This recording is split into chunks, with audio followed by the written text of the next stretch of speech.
지난해 우리나라가 수입한 그 석유하고 가스 수입액이요. 200조 원에 육박합니다. 예. 우리나라 전체 수입의 5분의 1을 차지합니다. 이번에 이제 우리가 지금 묻혀 있을 것으로 추정되는 양이 최대 계산하면 한 2,200조 원 정도 된다고 하지 않습니까? 예. 가능성이 그만큼 있으니까 해야 될 만한 가치가 있다라고 판단하는 겁니다. 예. 이것이 갑자기 윤 정부에서 갑자기 시작된 일이 아닙니다. 2007년부터 석유공사와 우드사이드가 한 것만 쳐도요 지금 15년째 하고 있었고요. 문재인 정부 때도 그 방어를 직접 시추를 했었던 것입니다. 그런데 그 어느 때보다 이번에는 성공 가능성이 높다는 데이터가 나왔기 때문에 그것을 대통령께서 이제 직접 설명을 하시고 한번 해보자라고 하신 것이지 이게 무조건 나온다 이렇게 말씀하신 것이 아니지 않습니까? 그래서 저는 이것이 이제 우리가 무조건 나올 거다라고 한 것도 아니고 대통령께서 내년 이제 상반기면 첫 번째 결과가 나오는 것인데 사실은 안 나올 가능성이 4배나 더 높은 것인데 그렇죠. 이게 사실 정치적으로 하면은 이런 모험은 하면 안 되는 거거든요. 다만 우리 국가의 중요한 문제이고 우리가 힘을 모아서 해야 되는 것이니까 대통령께서 이제 설명을 하신 것이고요.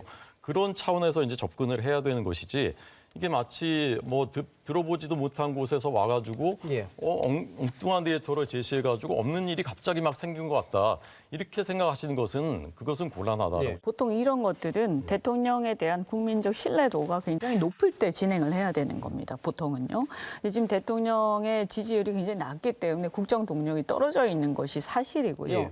그래서 잘 되기가 힘듭니다. 이게 아주 상황이 좋다고 하더라도 그런데도 불구하고 그러면 그런 걸 다 떠나서 그냥 냉정하게 본다고 하더라도 저는 개인적으로는 상당히 회의적이다. 왜냐하면 지금 우리가 처한 상황이 이렇게 녹록한 상황이 아닌데 저는 이게 이 시추만 하는데 얼마 정도 들 거라고 예상하냐면 1조 정도 들 거라고 봅니다. 지금 1,000억이라고는 하지만 실제로 이게 한 2km 심해고 이렇게 이래저래 또 탐사선부터 시작해서 부대 비용까지 하면 1조 가까이 들 거라고 보거든요. 그러면 이 1조라는 비용을 우리가 결국에는 다 기회비용이거든요. 그럼 이걸 계산을 하면 실제로 작년 같은 경우에 우리가 이제 이 정부 지원, 이제 반도체 지원금 같은 경우에 보면 한국은 2천억 정도밖에 못했습니다, 실제로요. 그런데 당시에 막 논란이 됐던 게 미국은 2조 원 가까이 하고 일본은 2조 원 넘게 했다. 근데 왜 우리나라는 2천억밖에 못하냐 그런 얘기들이 있었고 그러면 저는 어차피 똑같은 돈이라면 그러면 1조를 반도체 기업 보조금 주는데 지원하는 게 훨씬 우리 미래를 위해서 효과적이고 효율적이라고 저는 판단하는 거죠. 자, 이현석 의원님. 네.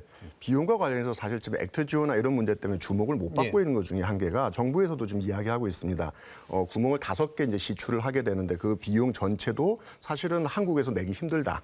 그래서 뒤에 시추와 관련해서는 사실은 이제 해외 투자를 받거나 이런 얘기를 하고 있고요.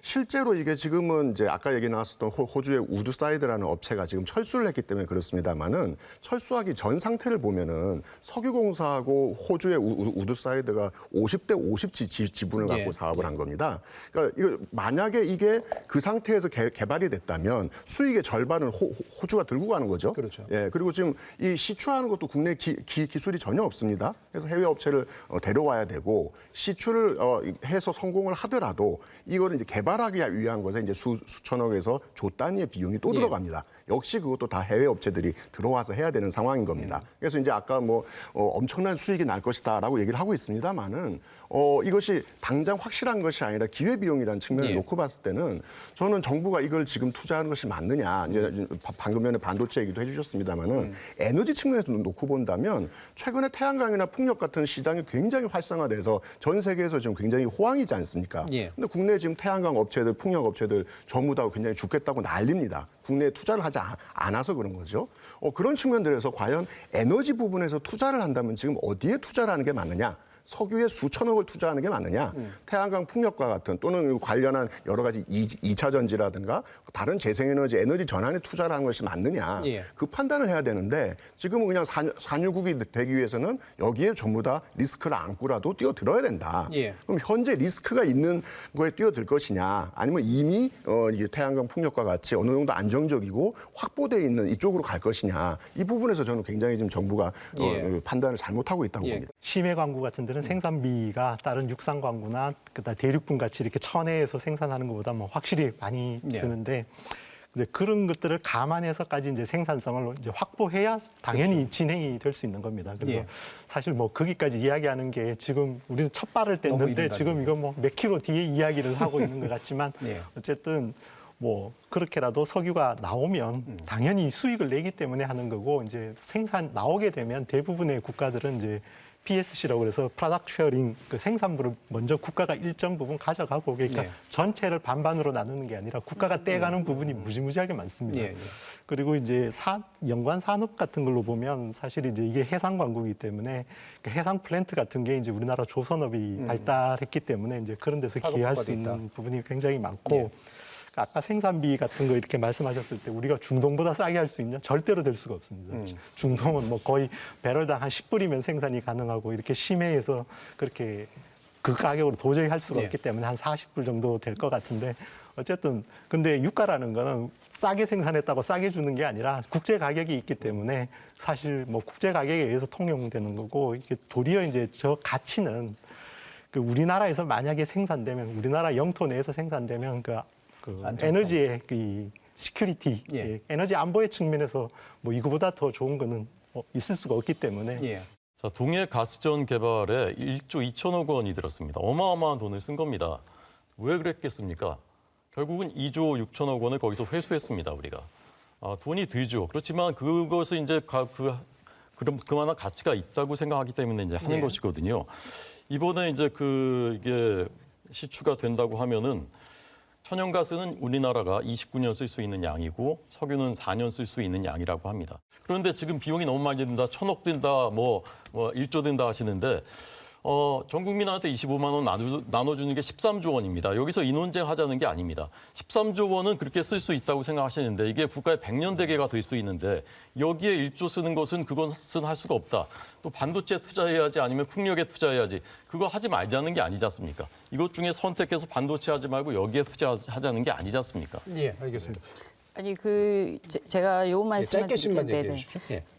그래서 이게 지금 우리가 지금 어려우니까 그러는 거죠. 그래서 나중에 경제가 좋아지면 그때 해도 돼요. 영일만이 어디로 도망가는 거 아니에요. 우리 앞바다에 있거든요.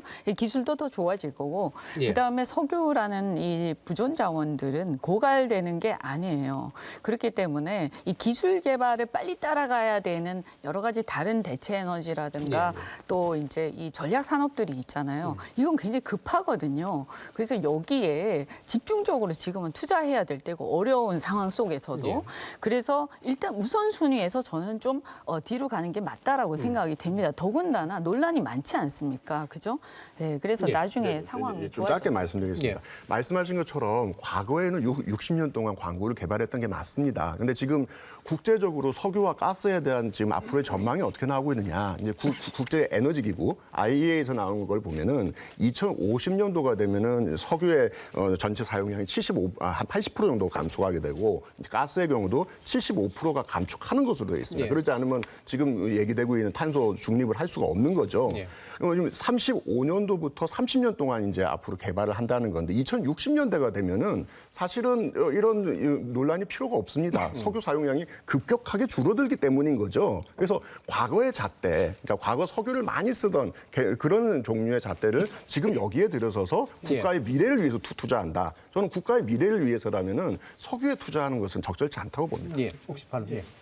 그러니까 미래를 사실 예측하는 건 무지하게 어렵습니다. 그래서 지금 방금 말씀하셨다시피 그러니까 에너지와 관련해서 미래에 어떻게 바뀔 게 될 건가 하는 것에 대해서 이제 여러 가지 예측이 있고 예. 사실 이제 IEA가 가장 이 신재생 에너지에 대해서 가장 호의적인 예. 이런 예측을 하고 근데 이제 IEA라는 건 그런 예측에 대해서 과연 책임을 지는가 하는 문제에 대해서 한번 생각을 해봤는데 이제 그와 관련해서 며칠 전에 이렇게 보면 뭐 엑산모빌이나 쉐브론이 거의 막 뭐 600억 달러씩 막 이렇게 투자를 한다고 그러지 않습니까? 근데 엑산모빌의 또 2050년도 예측을 보면 현재랑 별로 다를 바 없을 거다 이렇게 그렇죠. 석유 기업의 예측이 그런 거죠. 그러니까요. 석유 근데- 기업은 그렇게 보고 있는 거죠. 근데 이제 IEA에서는 그 예측이 틀려도 뭐 틀린가 보다 할 수 있겠지만 이제 이 회사들은 그 예측이 틀리면 이 회사가 그 어마어마한 회사가 날아가는 거니까 나름대로 이제 심각하게 자기 집의 마당에 1억 원 정도 되는 보물이 묻혀 있을 가능성이 2%다. 그러면 안 파볼 사람이 과연 얼마나 될까요? 그런데 만약에 100억 원어치의 보물이 묻혀 있을 가능성이 20%다라면 어떻겠습니까? 저는 이제 당연히 이제 파봐야 되는 것이 해야 될 일이라고 생각하기 때문에 이제 예. 국가가 하는 것이고요. 예. 포스트 오일 시대라고 보기 때문에 10년 후에 어떻게 될지 모른다라는 게 대다수의 생각입니다. 그래서 이게 저는 석유 시대는 이제 끝나간다. 근데 석유의 중요성을 무시하는 게 아니라 지금 우리가 지금 현재 처한 상황 속에서는 이건 너무 리스크도 크고 여기에 대해서 지금 당장 여기에다가 지금 현재 석유공사가 지금 하고 있는 지금 석유공사가 이 상위에 테이블 위에 올려놓은 이 어떤 제안은 너무 부실하다. 이걸 가지고 우리가 지금 판단할 수는 없다. 네, 알겠습니다. 이렇게 생각합니다.